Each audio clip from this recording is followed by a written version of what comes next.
Today, we're looking at the wise men. What did Christmas mean for them?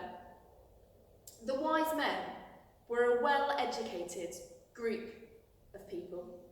They had spent years studying signs and stars.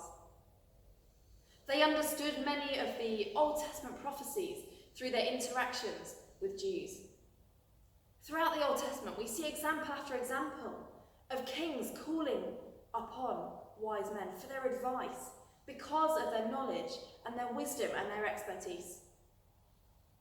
And as we read the account of the wise men in the Gospel of Matthew, we see them saying to King Herod, "We saw the star rise and we've come to worship him." We don't see anything of that initial decision to follow the star. We don't see anything of the journey made by the wise men. But what we do see is that they were clearly convinced that that star that appeared in the sky was worth following, that it was worth pursuing. Perhaps they knew of the Old Testament prophecy written in Numbers, that a star would come out of Jacob and a scepter out of Israel, believed by Jews to be the promise of a coming Messiah. What I think is amazing about the wise men is that it was never ever going to be a short-term commitment. We don't know exactly where the wise men started their journey from. All we know is that they came from somewhere in the east.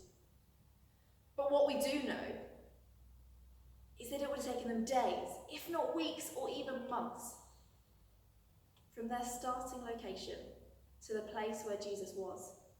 It was never going to be a 5-minute journey down the road. And yet they set out on the journey regardless. They followed it to completion. Despite the many challenges that they might have faced along the way, not least that encounter with King Herod, the wise men didn't quit. They had a goal set before them, and they were determined to pursue it to completion. I wonder, how often do we feel that God has placed a calling on our life?